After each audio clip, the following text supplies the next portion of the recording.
唔可以唔話，電動單車自推廣以嚟，幾乎所有人都認可，無論係前後座嘅情侶，定係趕住買餸嘅大叔大嬸，呢種由喐腳到喐手嘅轉變，都帶嚟咗絕對嘅方便。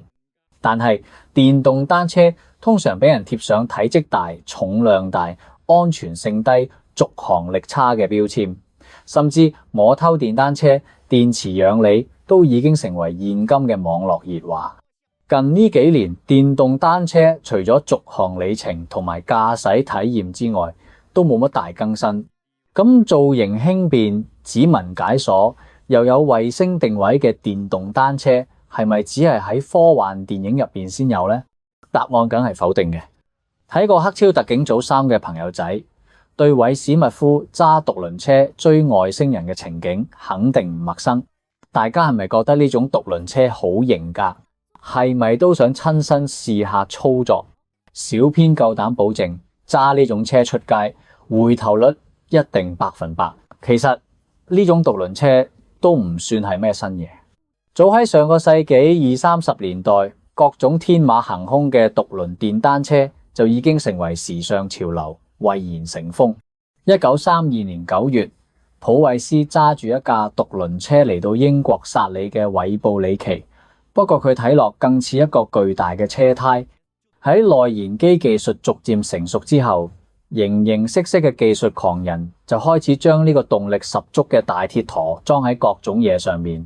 而最簡單又可以喐嘅嘢，梗係車蘇啦。於是呢班發燒友就異想天開，將引擎裝喺車轆上，透過重心轉移嚟實現轉向，揸住佢轟隆作響咁遊車河。可能係因為大家揾到嘅舊車胎規格唔同，就誕生咗呢啲各種唔同型號嘅衍生版本。大家可能會有個疑問，點解要做獨輪車呢？小編嘅猜想就係用單個車轆可以提高運輸效率，縮細車身嘅體積同重量，同埋減低阻力。對於一啲發明家嚟講呢，係一種更新型、更便捷嘅機械化移動工具。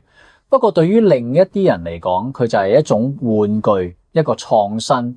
然而，獨輪車設計入邊嘅問題都唔少，視線被阻擋，穩定性差，唔容易控制方向。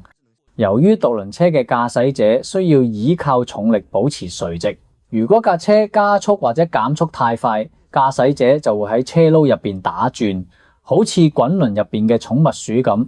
雖然喺呢8年間，獨輪電單車冇做到好似創造時設想咁，為好多人提供生活上嘅便利，但依然有人為佢如痴如醉。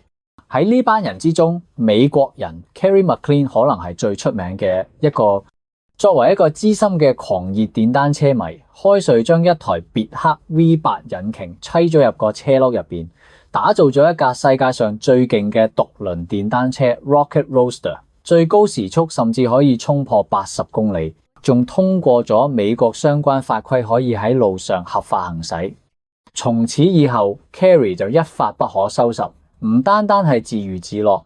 呢幾年 Kerry 亦都嘗試將佢商業化，之前就推出過一款叫做 The McLean Wheel 嘅量產座駕，定價$9500，仲成功賣出咗5架。然而就目前嘅形勢睇嚟，獨輪車都仲係唔會被廣泛應用。一啲網民都講咗獨輪車嘅現狀，獨輪車嘅平衡問題雖然已經解決，但係轉彎都仲係一個艱巨嘅任務。講起無輪感技術，俾人嘅感覺就係科幻新潮，唔少走喺前沿嘅廠商都推出過無輪談嘅電單車，但大部分都只係停留喺概念層面。然而好多人估唔到嘅係，呢個技術最先落地實現，竟然係喺一架電動單車上邊。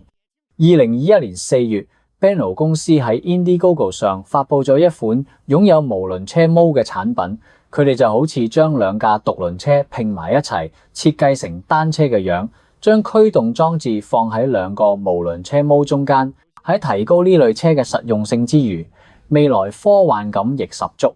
其實早喺2016年，Benno 公司就已經設計緊呢一款無輪架車轆電動單車。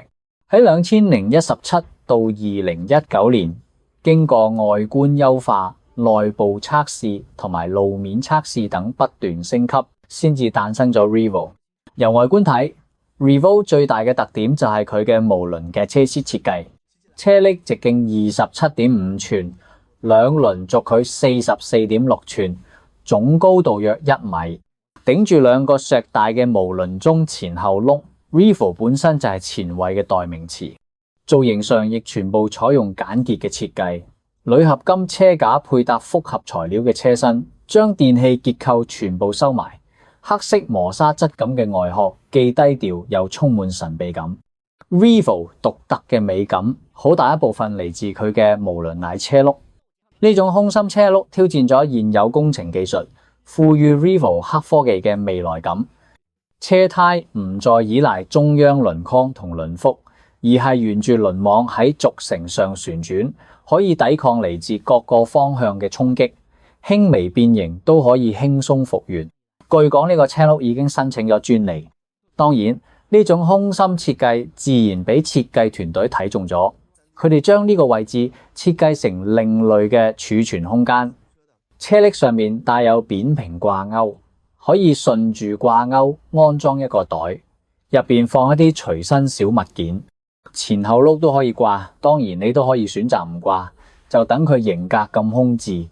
Revo 唔單止係好睇，佢嘅配置同性能都好強勁。Revo 本身重量55磅，載重量265磅，成個框架用鋁合金製成，車身材料用嘅係抗衝擊嘅 ABS。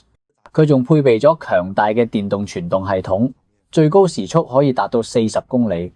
當然，佢都有可以自己踩嘅腳踏板。車身入邊裝住容量48伏 10.5 安時嘅鋰離子電池，喺冇電嘅情況下，用官方配備嘅充電器充3個鐘頭就可以充滿，續航可以達到60公里。咁型格嘅電動單車難免會俾一啲小偷睇中。據統計，北美每年有200萬架單車被偷，喺香港都有唔少網民喺各種討論區投訴單車被偷，單車嘅安全都成為一個大問題。但如果你用緊呢架 Revo 啊，就可以完全唔使擔心，因為佢絕對安全可靠。點解話 Revo 絕對安全呢？首先，佢係透過指紋解鎖，當指紋認證通過之後，收埋喺車身入邊嘅電動車冧鎖先會開啟。所以完全唔使擔心會有人用鉗剪斷你嘅車鎖，因為佢根本無從下手。而且嗰啲對 Revo 有非分之想嘅人，一旦掂到佢，你部手機就會即刻發出警報，可以第一時間去保護你嘅愛車。另外 Revo 仲附帶 GPS 追蹤功能，就算唔見咗或者唔記得泊咗喺邊，你都可以透過手機定位知道佢個位置。自身防盜問題解決咗，騎行嘅安全問題 Revo 都做得同樣出色。車轆喺佢哋嘅實驗室入邊經過嚴格嘅衝擊測試，確保最重265磅嘅安全性。車轆採用3重密封設計，具有出色嘅長期可靠性。另外，環境嘅變化都會影響到中意揸車嘅朋友仔嘅安全，例如經過夜晚光線昏暗嘅路口時，難免會俾一啲司機忽略。據不完全統計，夜間騎行事故佔交通事故死亡率 5.83%。Revo 咧就完全避免咗呢個問題。佢喺車身上配備咗環境光傳感器，當檢測到外部環境黑暗時，佢就會自動開啟閃耀嘅前燈同尾燈。尾燈會透過你剎車嘅操作變成警示後方來車嘅高亮紅燈。另外，佢仲配備手機支架同 USB 接口，可以喺騎行嗰陣方便導航。Revo 除咗無輪轆車轆之外，另一個吸睛嘅特徵就係佢嘅單側前叉，就好似一隻強而有力嘅手臂扣住咗前轆，連側腳架都做咗隱形式側腳架。收起之後可以直接貼合到車身突層凹槽入邊，完全收埋。騎行嗰陣唔仔細睇，你係唔會見到佢嘅。除咗現有嘅隱形黑顏色， Revo 仲有斷藍色、馬鞍棕、酒紅色3種顏色俾大家選擇，但需要額外俾149美元。Revo 型格嘅外觀加上眾多功能，亦意味住佢價值不菲。佢目前嘅售價係$2648，大約$2700。喺呢個基礎上 ，Revo 仲附帶其他一啲收費配件，例如額外電池啊、擋泥板啊、把手啊、電子鈴啊、後轆專用背包啊、懸掛式座椅立柱等等。雖然獨輪車由誕生至今100年嘅時間入邊都冇能夠成為人們日常生活嘅代步工具，但係 Revo 巧妙地利用咗佢超前嘅設計理念，保留咗嗰極具科技感嘅無輪車路，喺引人注目嘅同時，仲保證咗騎行時嘅安全。就係呢個售價，大家接唔接受到呢？呢架車都仲係唔係咁實用啊？因為撇開型格嘅外觀，呢都只係一架安全性稍微高少少嘅電動單車啫。但係呢個世界上永遠都唔會少咗炒作者，憑藉住物以稀為貴嘅理念，總能夠收割到唔少韭菜。